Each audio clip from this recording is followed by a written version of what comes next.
Everybody. You got your host Ferris and Mr. Impatient over here, Ben Suttles. Yep. And we are Disrupt Equity, doing Money Mondays every Monday, 3:30-ish Central Standard Time. And what are we talking about today, man? We're talking about the same thing we talked about last week. Navigating the closing process, but instead of the high level, we're going to go into a little bit of deep dives on some of the topics that we know people like to hear. This is part deuce, folks. So there's a lot that goes into this. I think there's a lot of mystique and, smoke and mirrors. A lot of people, don't understand it. There is a process that we follow. We kind of describe it as project management on steroids, essentially. So, That's a great phrase, Ben. Did you come up with that? No, I did. Absolutely, man. Still my phrase. I only steal phrases that I like. All right, I'll take it. All right, so we're gonna. Imitation's a form of flattery, right? Yeah, so we're gonna hop right into this. So we're gonna talk a lot about the lender. So the lender, in a lot of cases, is gonna be the one that's gonna jam you up, right? Everybody kind of gets caught up on, I got to raise money, and yes, that's important, and that does take time. But typically, the lender is the one who's going to dictate the timeline and how quickly or how not quickly this is going to go, right? And they can ultimately be the ones that blow up your deal. Now, with the caveat, lenders, that's in their name. They want to lend you money, right? So they're not going to necessarily completely walk away, but they could totally go from 75%, of a loan to 65%. And if you start looking at the numbers, that's probably going to blow up most deals. So you just have to be careful. You have to pick your lender the right way. We work with a mortgage broker, Mr. Anton Matley at Peak Financing. He does a great job manicuring that whole entire process and curating it all the way until closing, right? Because he's going to have those lender relationships, the people that won't do that to you. Some of them will, right? So I'd say that's your first thing. That's the first tip for anybody out there, is that you want to get somebody in there that's an advocate for you and that will ultimately work with the lender that's not going to retrade you, right? That's And that's the mortgage broker, and they can help navigate that. But also, right, I like to say, is also be leery of the lender, and even that, right? Everybody's naturally going to do what's easiest for them. We're just talking about this earlier. Yeah. And it's important to also make sure ultimately where things are heading meets what you're looking for. Whether it's timeline, right? If you have a tight timeline, be very crystal clear with everyone and a lender that's going to agree to that, right?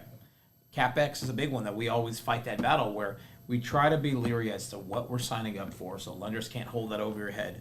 Right, if they want to have a reason to kind of... Let's pause there, because that's a big thing, and this is going to lead to another thing that I want to talk about as far as lenders go, right? We hit on this a little bit last week, but the servicing side and the CapEx side can be a real big challenging part of the process post-close, right? So we're talking about closing, but there's also a post-closing, right, when you're actually having to execute on your business plan.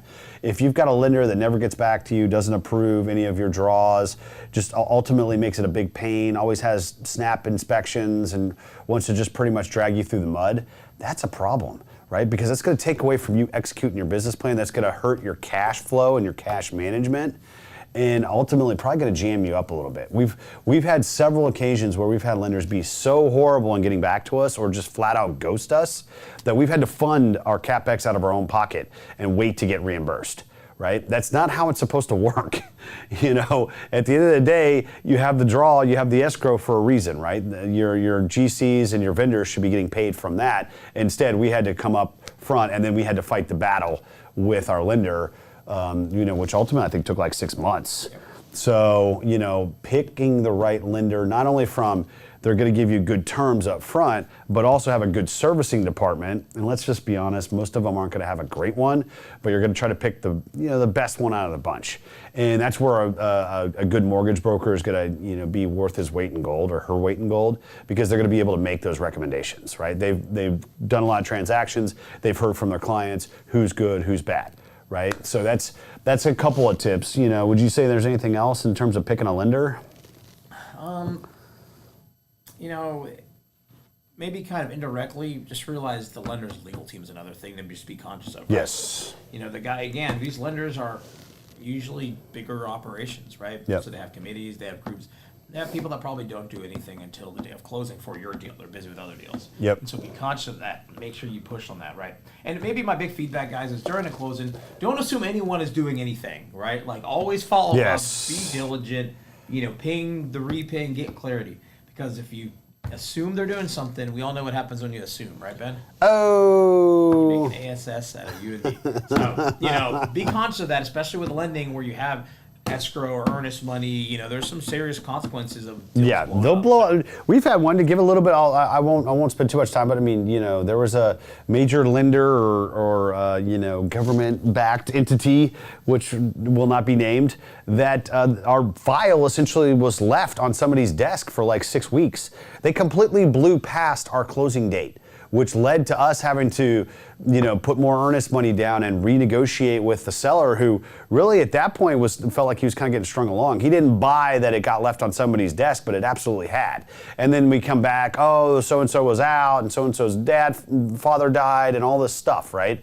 They didn't even care that we had pretty much blown our whole entire closing timeline. So you really need to be aware that that type of stuff does happen. And that's all the more reason why you got to pick the right lender. Right? So, moving on along here, tips for working with the lender during the closing process, right? I would say you have to have at least, if not twice a week, at least once a week calls with them.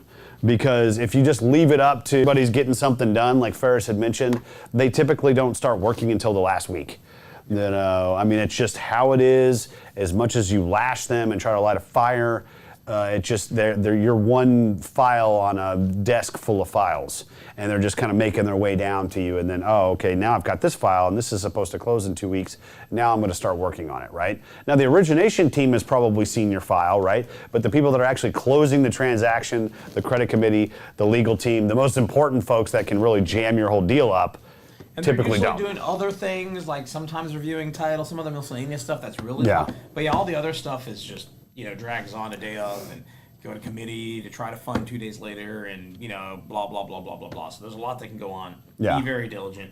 Don't And just, assume. so we talk about committee. So let me kind of give you a little bit of a heads up lay of the land, right? So there's an origination team, right, that's at the lender. Assume all these people are salespeople. They're just trying to get your lending business, right? So they're going to be the ones that you're going to probably interface with on the front end. They'll go get you your term sheet. They might be able to even talk the talk and walk the walk, right? They probably know a little bit about lending and how the process works, but they're essentially salespeople, right? Then there's the underwriting team, right? They're always in some other cubicle somewhere else, and they're the ones that are doing all the due diligence on the deal. Right? Then they package everything up, and then they go to this committee. Now, in some cases, committee seems like there's like 20 guys or gals all smoking cigars and just, this very like formal thing. And in a lot of ways, it's not. It's typically 2 to 3 people that are going to pretty much rubber stamp or poke holes in your deal. And this typically happens a week or 2 out from closing. So if they finally get the deal, they get it on their desk, they look at it, they say, well, I don't like this deal. Why the heck would I do this deal? And this has happened in the past, right? They'll spit it back and say, you know what, we're not going to be able to do this, right? And then sometimes there's a little bit of a negotiation. We've had to do this in the past too, where we're almost negotiating with our contact, who is then negotiating with the credit committee to eventually get some kind of a formal approval, right? From that formal approval, then you move to the closing process, right? But your whole interaction, for the most part, is that origination team, sometimes the underwriter, but most of the time they try to keep those guys in the back, so you don't have too much, persuasion over them. And then the people that are really behind the curtains are the credit committee. They're the ones that are ultimately going to say yay or nay on your deal.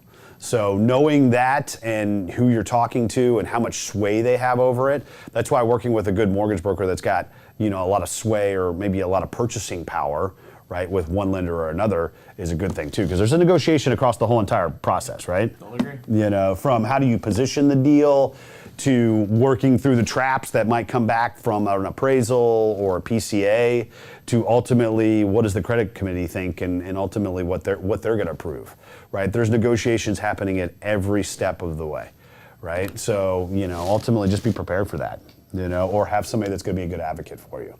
So how to pick the right, we call it third parties, but we call it vendors, I'd just say our team. Right? Because there's just beyond the mortgage broker, which I talked about, who else do we got on the team? I mean, you have your mortgage broker, you have your attorneys, right? You got your vendors, right? And really the vendors, I think, is really the spirit of this one. Just how do you pick a good GC? How do you pick a good title company? right? How do you, if you're in a state where the position where you get to choose, because sometimes the other buyer or seller gets to choose. Yep. Along with that, right, you have other things to think about. Your property management company is a big one, right? Insurance. Party insurance. Yep. What other big one are we missing?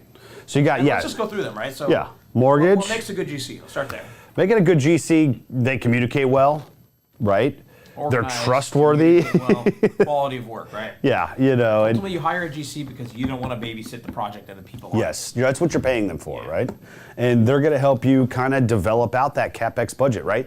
Before you get to this process, folks, right? There's a lot of thumb in the air. You need to dial in those assumptions, right? Even if you've had some level of construction or rehab experience and you've toured the property, that's not as good as having a general contractor and his whole team out there to walk the property for a day and really dial in what that number is going to be, right?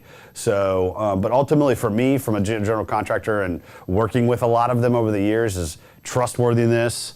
Do they have enough float, right? Are they going to be hitting? Float's a big one too. Are they going to be hitting you up on Fridays to cover, cover makes payroll? Sense for that GC. Yeah. Because at the end of the day, right? Maybe they're kind of small and they took on too big of a property and then, or a project, and then they're going to be coming to you every Friday trying to cover payroll. Hey, where's my money? Where's my money? Where's my money? At the end of the day, like we talked about earlier, there's a lender draw process, and sometimes that takes some time. Right, so we want people that understand that and can work within those confines, right? So that's a GC. We talked about the mortgage broker and the importance of that, right? Let's talk about insurance. Insurance, you want someone that's going to give you a price that they deliver on, and you agree to that price. What happens a lot in insurance is you either get quoted a rate that's not really the full fiscal year, right? The full 12 months of your insurance policy. So be careful of that. We see that. We know that that's something that happens. And the other thing, too, is you get quoted something, but as it gets to the finish line, you get retraded, right? Yeah. And we've seen many guys that get burned by that, right? Where you go in and you thought your insurance is going to be $100K, and you get to the finish line, it's $130K, and you're like, crap. Yeah, that's the deal. That's fundamental. And it's not just about that. Oh, okay, it's okay. I come up with $30K more a year. That's not really what it's about. It's actually, it really screws up your loan process. Yes. Right. Yes. Your loan can drop $1 million on that $30K. Right. There's certain constraints that the lenders require, and $30K is a significant chunk of money. Yeah. So be leery of that. I would say in general, because every kickoff call I've ever had with a lender, they always bring up, who's your insurance person? Are they responsive? So there's an industry, and luckily we work with the best in the biz, Mr. Dan Kaderka with Strategic Insurance Group. But there's a lot of guys out there that don't do a good job of responding and hitting timelines. And in a lot of ways, insurance can jam up a whole entire closing process, right? It takes time to put all this together and get the right documents over to the lender so then they can get it approved. So, picking the right person that's, not only going to give you a good price, but also going to give you good service is a big thing that we've learned over the years, right? So that's insurance. So let's talk about property management, because they're probably your biggest partner outside of the lender. Property management, this is important, right? It's people that you like, know, and trust, right? Yes. There are things that happen in property management that are good, bad, and ugly. And you have to have someone that's willing to roll with you on that, right? And, they really got to be kind of a friend in some ways, right? Someone that you can pick up the phone and talk to, have a candid conversation about, right? Yep. And ultimately, I think for us, transparency is the biggest thing, right? You want a transparent property management company. We've been burned on, whenever we used to do third party on that, and, you pay the price. So be conscious of that, be leery of that, and find, manage a company that, and then maybe I'll also add, they know how to do that asset class, right? That's actually important, right? Doing a deep value add, a portfolio of smaller deals is very different than doing, a high-end, high-rise in the middle of downtown, right? Very different assets. I agree. So they understand what that is. They can work through that and, grind it out and build, ensure success of the business plan. Yeah, no, I 100% agree, right? So, the last question we got on this one is, how do you keep them on track? I think, once again, we go back to this is project management on steroids, and ultimately you're the chief. You are the project manager, right, as the person that's buying it. Now, you might have some co-GPs, and maybe you're, one guy or gal is doing insurance, one person is dealing with the lender, and that's typically how you're going to work a team, right? And I'm a big advocate of that. But ultimately, there's always going to be one chief or maybe two chiefs, right? They need to be moving the ball forward every single week. And I think that just boils down to communication, right? If you're in the middle of a closing process and you haven't been able to get a hold of your insurance guy for the last 2 weeks, you got to fire that guy and you got to get to somebody else really, really quickly, because communication is key. things change, things get, the lender will come back and say, oh, I need this requirement change or that, and your person needs to be able to communicate. So I just say it all boils down to communicating with them and pushing them in towards a common goal, which is to get paid at closing, right? Most of these people get paid at closing. Mortgage broker gets paid, lawyer gets paid, the insurance person gets paid, obviously lender, if they have an origination fee. Everybody's motivated to close this. Title, Absolutely. Same thing, right? So it all boils down to communication in my book, right? I 100% agree. So we blew through that pretty quick. We got any questions come in? So let's see. So if you have any comments, questions, right, please leave them. We do answer these live. Yep. And again, for those that don't know, we do this every Monday, 3:30 Central. So closing, we know, is a big thing that people do want to hear about. And so hopefully we get some good questions. Yeah, no, this is an important thing. I think that there really is not a good checklist out there, and maybe we'll put one together in the future, right, of just kind of the main items that you need to know. But there's a schedule of events that need to happen, and don't assume that any one party is going to get you across the finish line. It's ultimately your earnest money is the one that's on the line. And you need to understand this, and you need to be able to follow those traps throughout the process, right? I agree. Trevor says happy Monday. Happy Monday. Hey, Trevor, what's going on, buddy? Let's see. Any comments, questions, suggestions? If so, all right. let me know.